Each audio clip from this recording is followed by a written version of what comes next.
Video ini memperlihatkan kerumunan warga Palestina di Gaza saat tengah mengambil bantuan makanan.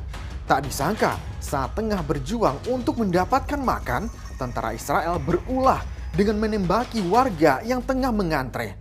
Tercatat, 112 warga Palestina tewas atas serangan Israel yang brutal ini dan lebih dari 700 orang terluka. Saksi mata menyatakan tentara Israel menembak tanpa pandang bulu saat warga tengah mengantre bantuan makanan yang sudah lama dinanti warga. جمع مساعدات ناخذ اللي هو طبعا طخ الجنود والدبابات ناس قدامي بقت تتصاوب وناس ورايا بقت تنطخ ناس ببوسها وناس بايديها وناس برجليها سيبنا الكراتين سيبنا الاكل سيبنا المساعدات كل يوم منطخ منا بيجي مليون واحد صار الدم مقابل الاكل ارهابيين مش احنا الارهابيين يتقوا الله فينا في اولادنا ماتوا من الجوع راح يجيبوا لهم كيس طحين يطعموا اولادهم يصير اللي يدعسوا عليهم اللي يطخوا عليهم يعني احنا بيبعتوا لنا المساعدات. Militer Israel membantah melakukan penembakan dan menyatakan korban tewas karena banyak warga yang berkerumun dan terinjak-injak saat mengambil bantuan. Some began violently pushing and even trampling other Gazans to death, looting the humanitarian supplies. The unfortunate incident resulted in dozens of Gazans killed and injured.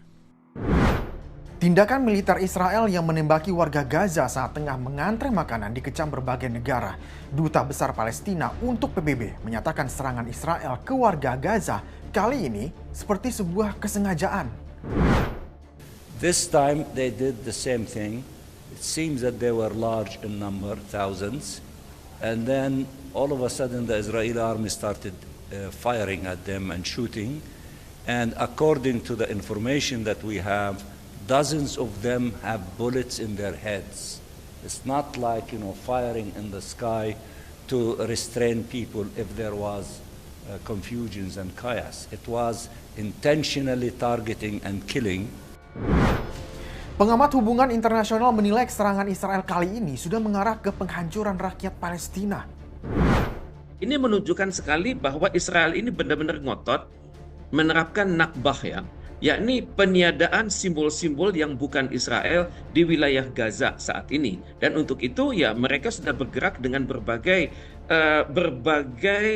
aksi penyerangan yang sangat sistematis. Kalau kita perhatikan video yang beredar, ini kan ini merupakan suatu tindakan yang benar-benar terarah dan sudah tidak lagi membedakan siapakah sasaran tersebut, apakah kalangan sipil maupun kalangan militer. Ini benar-benar membuktikan bahwa mereka sedang menjalankan nakbah, yakni pembasmian apapun juga manusia, kemudian infrastruktur dan juga penamaan situs-situs terserah. Pokoknya yang bukan berlabel Jewish itu harus dibereskan. Belum lagi jalur bantuan darat yang diblokade Israel membuat rakyat Palestina kesulitan mendapatkan makanan. Ini pun dinilai sebagai tindak kesengajaan oleh Israel. Sejak beberapa pekan terakhir, negara lain memberikan bantuan ke Gaza melalui jalur udara. Warga Palestina di Gaza berbondong-bondong mengambil bantuan makanan yang diturunkan dari pesawat. Bantuan dari udara ini datang efek jalur darat ditutup oleh Israel yang membuat bantuan sulit masuk ke jalur Gaza.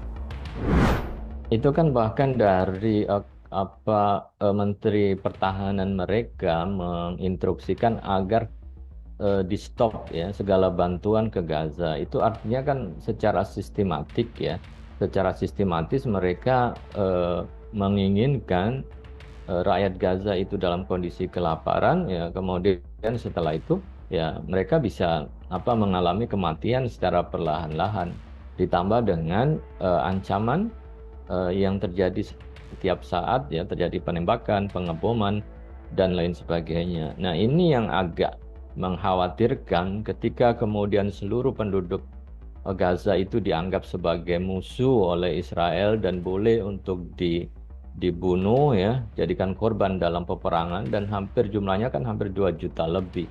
Kalau itu terus tidak ada yang menghentikan, ini kan seperti memusnahkan suatu kelompok etnis. Peran Perdana Menteri Israel Benjamin Netanyahu dinilai sangat penting dalam perang Hamas dan Israel di Gaza. Menurut pengamat, jika Benjamin Netanyahu lengser, maka serangan Israel di Gaza bisa dihentikan. Kita harus akui ya, sekarang Benjamin Netanyahu ini berada pada posisi yang gamang ya. Jadi kesempatan dia untuk mempersatukan masyarakat Israel, kemudian kekuatan oposisi dan kekuatan pemerintah, dan hanyalah dengan melanjutkan aksi ini begitu. Aksi ini hanya akan berakhir kalau Benjamin Netanyahu jatuh. Dan ini yang benar-benar diikhtiarkan oleh kalangan oposisi di Israel, kemudian juga persatuan dari veteran-veteran di Israel dan juga orang tua yang anak-anaknya terlibat dalam perang. Jadi kita kelihatan bahwa dalam aksi perang itu Israel menang, tapi di dalam pertempuran kecil itu terlihat bahwa gerilyawan Palestina itu mampu melakukan perannya secara sangat sistematis, sangat efisien, dan mereka menghancurkan tank-tank Israel yang sangat terkenal itu. Sudah banyak jalan dilakukan dunia untuk menghentikan serangan Israel di Gaza. Berbagai resolusi pun diveto oleh sekutu Israel di PBB. Selama masih ada dukungan ke Israel dalam bentuk apapun itu, sulit rasanya perang ini mendekati kata berakhir.